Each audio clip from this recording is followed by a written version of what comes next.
Il a renoncé à sa conférence de presse, mais pas à s'exprimer. Après le tacle frontal de Joe Biden lors d'un discours solennel marquant le premier anniversaire de l'attaque du Capitole, Donald Trump a répliqué par communiqué.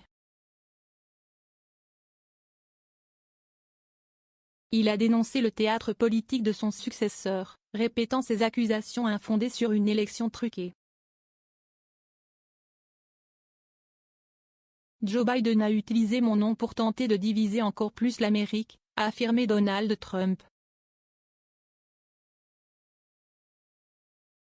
Ce théâtre politique ne fait que détourner l'attention du fait que Biden a complètement et totalement échoué.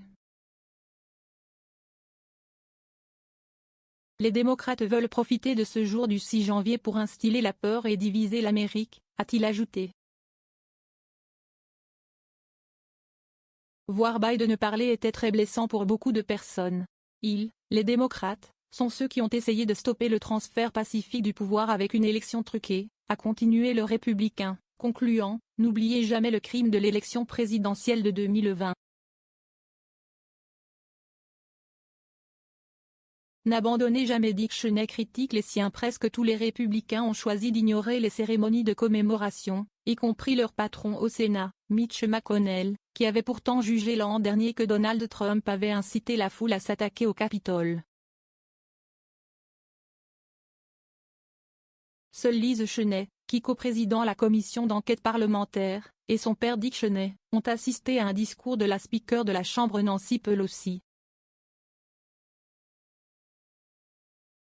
Sur ABC, l'ancien vice-président de George W. Bush s'est dit déçu par l'attitude de républicains qui choisissent de propager le grand mensonge de Donald Trump. Dans un discours d'une gravité rare pour marquer le premier anniversaire de l'attaque contre le Capitole, Joe Biden a accusé Donald Trump, sans jamais le nommer, d'avoir créé et répandu un tissu de mensonges en affirmant que la victoire du démocrate en novembre 2020 était entachée de fraudes, qui n'ont jamais été prouvées.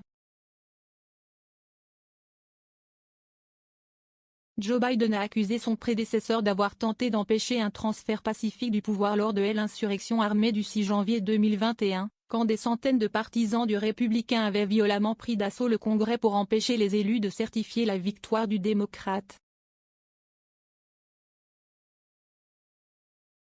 Zéro commentaire, zéro partage. Partagé sur Messenger, partagé sur Facebook, partagé sur Twitter, partagé sur Flipboard, partagé sur Pinterest, partagé sur LinkedIn, envoyé par mail. Sauvegarder une faute?